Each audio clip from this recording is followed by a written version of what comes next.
Ladies and gentlemen, hello, and you are watching TTV News with some latest events in Tay Ninh Province. And now coming to details.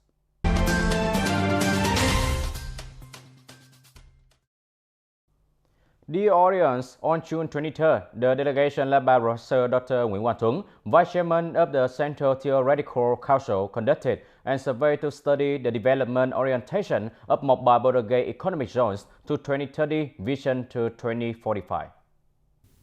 The delegation was accompanied by Permanent Deputy Secretary of the Tay Ninh Province Party Committee Phạm Hồng Thái, Deputy Secretary of the Provincial Party Committee Nguyễn Minh Hùng, Vice Chairwoman of the Provincial People's Council Nguyễn Đại Thi, and Mr. Võ Đức Trong, Standing Vice Chairman of the Provincial People's Committee. The delegation conducted surveys at Buffett City Trade Center, Manhattan Special Economic Zone in Cambodia.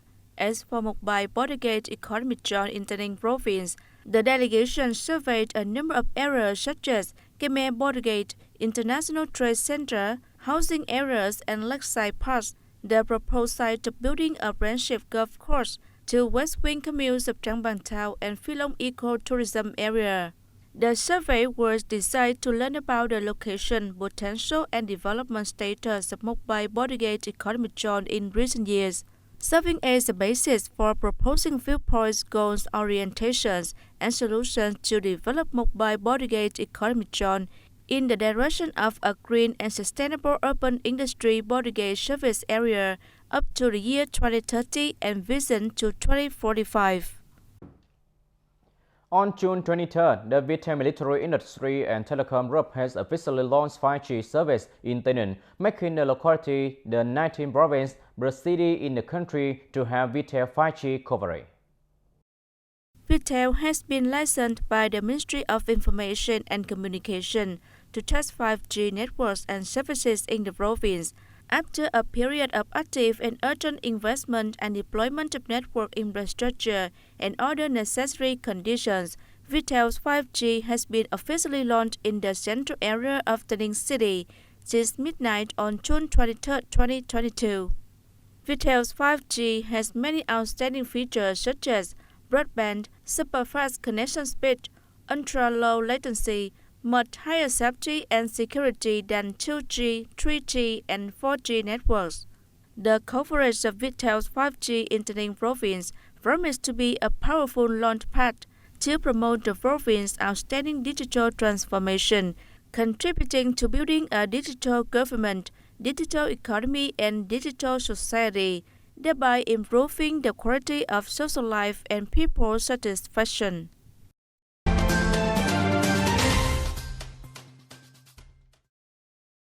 More than 50 union members and young people have been shared about knowledge and experience of starting a business by General Director of Tay Ninh Co Limited Đặng Khánh Duy and Manager of Trọng Linh Distributor Lê Thị Ngân Tâm.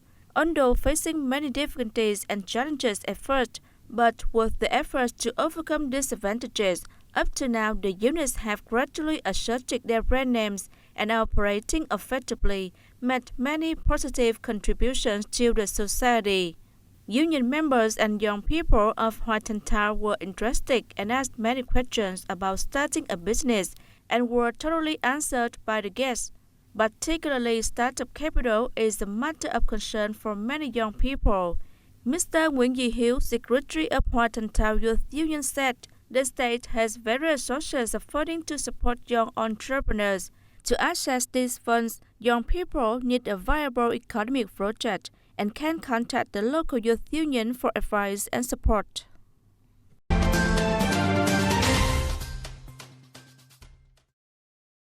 According to the report at the conference to summarize 6 months of the union's work and farmers' movements organized by the Farmers' Unions of Tay Ninh City on June 22nd, 100% of its members have registered to compete for the title of Good Farmers in Production and Business, through which there are many models that bring high economic efficiency. Along with that, the union has also disbursed the Farmer Support Fund to over 190 members with nearly 2 billion Vietnam dong, coordinated with the Bank for Social Policies to disburse funds for nearly 620 farming households. With a capital of nearly 16 billion Vietnam dong, from funding sources for job creation, student loans, clean water and environmental sanitation programs. It also mobilized members to help each other overcome difficulties, supporting hundreds of labor days, trees, seeds, building farmers' homes, etc., with a total cost of over 600 million Vietnam dong. Besides, the city's farmers actively carry out emulation movements to keep the environment clean, green, and beautiful, to build new rural areas and civilized cities, etc., which have helped improve the material and spiritual life of member farmers, contributing to socio-economic development in the city. In order to improve the effectiveness of rehabilitation for children between the ages of 0 and 16 years with disability, the Sustainable Health Development Center Việt Health coordinated with the departments and branches in the province to consult and complete the process of multidisciplinary rehabilitation intervention for the mentioned subject in the locality. The consultation session was attended by Dr. Đỗ Hồng Sơn, Deputy Director in charge of the Department of Health, Mr. Bùi Tuấn Hải, Deputy Director of the Department of Education and Training, Mr. Lê Quang Dương, Director of the Sustainable Health Development Center of Việt Health. Multidisciplinary rehabilitation activities help children minimize the impact of physical defects on motor function, cognition, language, communication, learning development, and social integration. It requires efforts cooperation among sectors designed to support children with disabilities to help them reach their fullest potential. Multidisciplinary rehabilitation is becoming a worldwide trend, but is still new in Vietnam.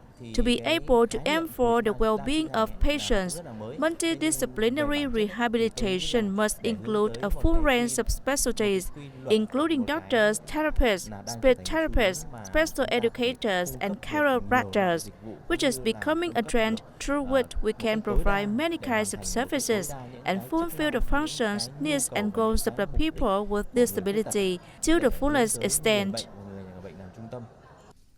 The multidisciplinary rehabilitation service delivery process is designed to provide guidelines on the process and practice of providing services in the project component. Comprehensive rehabilitation for children with disabilities in Tay Ninh Province, funded by the U.S. Agency for International Development or USAID, is also part of the Disability Support Plan approved by Tay Ninh Province People's Committee for the period 2022-2026.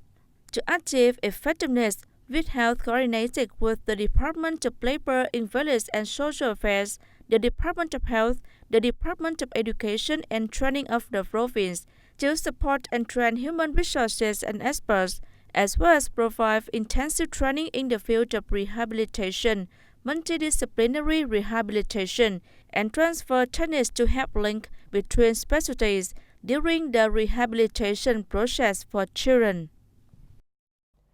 As of mid-June 2022, Tay Ninh Province has sold more than 46,600 hectares of rice for the summer-autumn crop, of which Hoa Thanh District has 13,000 hectares and is the locality with the largest rice area. This is the situation when many rice pests and disease often appear. The Sub-Department and Cultivation and Plant Protection of Tay Ninh Province conducted a survey on the rising of pests and disease, thereby recorded many harmful objects and detected the area of pests and disease growing rapidly and alarmingly.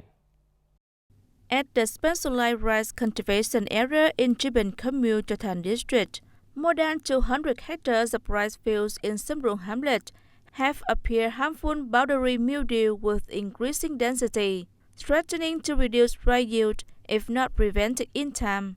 Mr. Nguyễn Công Hướng is a rice farmer in Sâm Rùng hamlet, Tri Bình Commune of Hoa Thanh District for nearly 30 years. He is cultivating 3 hectares of rice variety OM18 for this year's summer-autumn crop. He said not only his rice area, but almost the whole field is damaged by powdery mildew.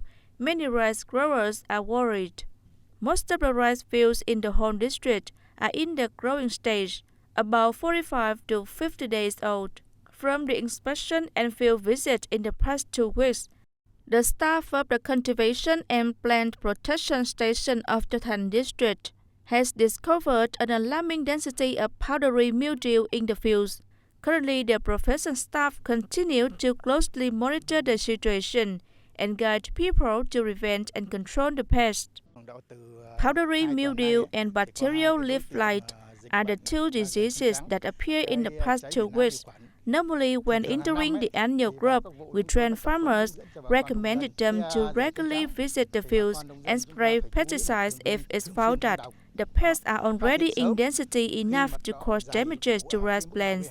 But the most important measure is still to spray simultaneously and to select an appropriate pesticide for bacterial leaf blight. Mr. Huang added that powdery mildew usually appears in the tillering stage and being already in ear when the weather is dry and hot, as it has happened over the last 2 weeks in this locality. People often call it Bajang drought, followed by alternating sunny and raining weather, creating favorable conditions for the bacterial leaf blight to strongly develop. The Sub-Department of Cultivation and Plant Protection of Tay Ninh Province has quickly coordinated with the Thanh District Cultivation and Plant Protection Station to assist farmers in eradicating diseases. The Sub-Department of Cultivation and Plant Protection coordinated with the station to regularly check the fields to introduce farmers on effective insecticides and spray methods. We also coordinated to guide farmers in the prevention and treatment of these two subjects. We've also coordinated to guide farmers in the prevention and treatment of these two diseases. The Sub-Department of Cultivation and Plant Protection of Tay Ninh Province has advised those who are cultivating the summer-autumn rice crop to increase visits to the fields, must wade completely into the field, carefully examine the underside of the rice leaf, or stir rice dust so that the plant hoppers fly out. If it's found that the density of pest population is high and tends to increase, it's necessary to use insecticides in time.